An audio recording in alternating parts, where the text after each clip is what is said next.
అందరికీ నమస్కారం అండి. జగద్గురు శ్రీకృష్ణ ఛానల్కి స్వాగతం. ఈరోజు నాగుల చవితి.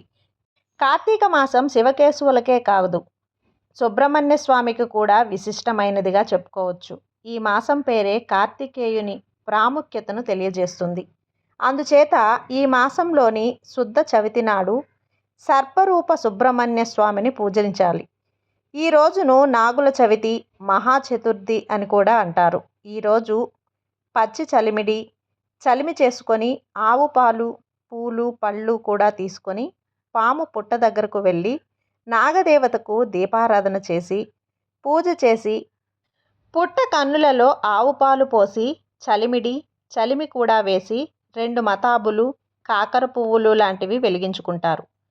పుట్ట దగ్గరకు వెళ్ళటం అలవాటు ఉండాలి. ఆచారం లేనివారు ఇంట్లోనే పూజ ప్రదేశంలో గోడకి చలిమిడి నాగేంద్రునికి పెట్టుకొని పూజ చేసుకోవాలి. ఇలా గోడ మీద నాగేంద్రుణ్ణి గద్దె నాగన్న అని భక్తితో పిలుచుకుంటారు. సంతానం కోసం ప్రార్థన చేయాలంటే సుబ్రహ్మణ్య స్వామినే వేడుకోవాలి. ఎందుకంటే వినాయకుడు విఘ్నాధిపతి వలనే సంతాన సంబంధమైన సమస్యలను పరిష్కారం చేసేది సర్పరూప సుబ్రహ్మణ్య స్వామియే అని భక్తుల నమ్మకం. మన పురాణాలలో నాగుల చవితి గురించి ఎన్నో గాథలు ఉన్నాయి. దేశమంతటా పలు దేవాలయాల్లో మెలికలతో ఉన్న నాగేంద్రుడి విగ్రహాలు కనిపిస్తూ ఉంటాయి. ఈ నాగుల చవితి నాడు నాగేంద్రుణ్ణి శివభావముతో అర్పిస్తే సర్వరోగాలు పోయి సౌభాగ్యవంతులవుతారని భారతీయుల నమ్మకం. సంతానానికి సర్పపూజకు గల సంబంధాన్ని తెలపడానికి బ్రహ్మపురాణంలో ఒక కథ ఉంది.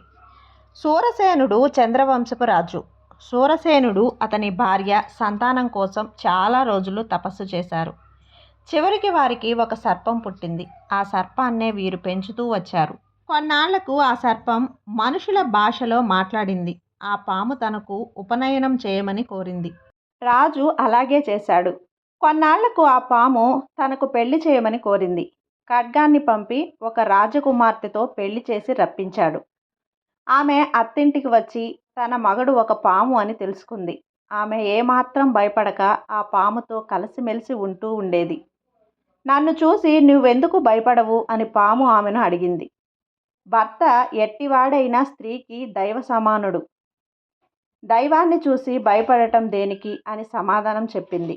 అప్పుడు ఆ పాము శివుడి శాపం వల్ల ఇలా అయ్యానని చెప్పి ఆమెతో కలిసి చవితి వ్రతం ఆచరించి గౌతమి నదిలో స్నానం చేసి శివుని సన్నిధిలో శాప విమోచనం పొందాడు. చలికాలం ఆరంభమయ్యే కార్తీక మాసంలో చవితి నాడు నాగపూజ చేయటం ఆంధ్రదేశంలో ప్రాచీన కాలం నుంచి వస్తున్న సాంప్రదాయం. భవిష్య పురాణం నాగదష్ట వ్రతం గురించి చెబుతోంది. రాజా, పాము కాటు పొందిన నరుడు మరణించిన పిదప పాతాళ లోకానికి పోయి విషరహితుడై సర్పజన పొందుతాడని సుమంతుడు చెప్పగా శతానికుడు పాము కరిచిన వాని కుటుంబీకులు అతని మోక్షప్రాప్తికి ఏం చేయాలని ప్రశ్నిస్తే నాగపూజను వివరించినట్లు కథ. కొన్ని చోట్ల నాగపంచమి ప్రాచుర్యం పొందితే కొన్ని ప్రాంతాల ప్రజలు కార్తీక చతుర్థి నాడు నాగపూజ చేయటం పరిపాటి. స్కందపురాణంలో దీనిని శాంతి వ్రతం అని కూడా అంటారు. హైందవ సంప్రదాయాల్లోనే గాక జైన బౌద్ధ ధర్మాల్లో నాగారాధనకు ప్రాముఖ్యత ఉంది.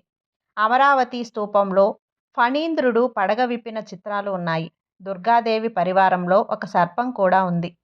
శివుడు నాగభూషణుడు, అతని వెంటి నారి వాసుకి.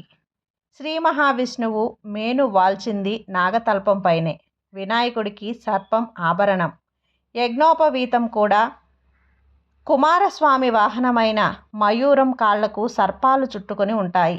ఆంధ్రదేశం దాదాపు 2500 సంవత్సరాల క్రితం నాగరాజుల ఏలబడిలో ఉన్నట్లు, వారి వల్లనే ఈ దేశానికి నాగభూమి అని పేరు ఏర్పడిందని బౌద్ధ గాథలు వెల్లడిస్తున్నాయి.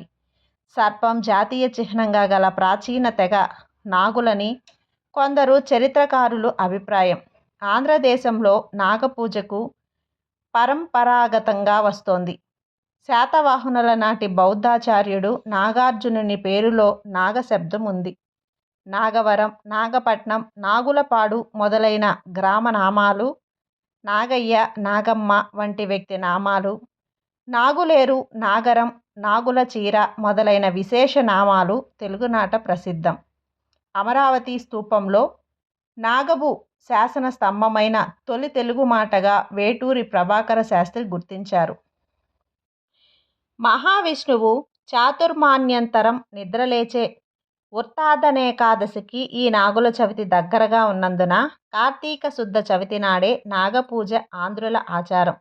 ఆనాడు జ్యోతిర్మండలంలో అనంత శయానాకృతి కనిపిస్తుందని చెప్తారు. నాగుల చవితికి మిగతా పండగల్లాగా ఇళ్లకు సున్నాలు అవి ఏమీ పూయకూడదు. ఇళ్లలో కానీ పొలాల్లో కానీ కన్నాలు ఉంటే పూడ్చకూడదు. ఇల్లు తుడిచాక ముగ్గు పిండితో ముగ్గు పెట్టకూడదు. శుద్ధ ముక్కలు లేకపోతే చాక్పీసులతో ముగ్గు పెట్టాలి. అన్ని గుమ్మాలకి తలుపులకి ఆస్తిక అని వ్రాయాలి. ఆస్తికుడు ఎవరంటే అర్జునుడి కొడుకు అభిమన్యుడు. అభిమన్యుడు యుద్ధంలో మరణించినప్పుడు అతని భార్య ఉత్తర గర్భవతి. అభిమన్యుని కుమారుడు పరీక్షిత్తు. పరీక్షిత్తు కుమారుడు జనమేయుడు. అనాలోచితంగా చేసిన పాప ఫలితంగా శాప ఫలితంగా పరీక్షిత్తు పాముకాటు వలన మరణిస్తాడు. తండ్రి మరణానికి ప్రతీకారంగా జనమేజయుడు పాము జాతిని మట్టుపెట్టాలని సర్పయాగాన్ని నిర్వహిస్తాడు.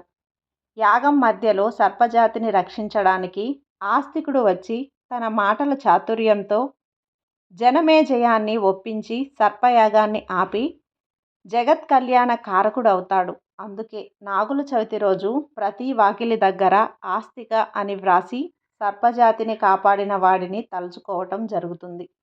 నాగుల చవితి రోజున ఉపవాసం ఉండి పాము పుట్టను పూజించాలి. పుట్టలో ఆవు పాలు పోయాలి. పుట్టను పూజించే అవకాశం లేనప్పుడు నాగ విగ్రహాన్ని పాలతో అభిషేకించాలి. సాధారణంగా ప్రతి చోట ఆలయాల్లోనూ రావి చెట్ల కింద ఈ నాగ విగ్రహాలు నాగబంధం ఉంటుంది. పాములు సరీసృపాలు కనుక పాలు త్రాగవు. అలా అని అన్ని పాములు పాలు త్రాగవని కాదు. దేవతా సర్పాలు మాత్రమే పాలు తాగుతాయి. మామూలు పాములు పాలు తాగితే అరగక కక్కేస్తాయి, మరణిస్తాయి కూడా.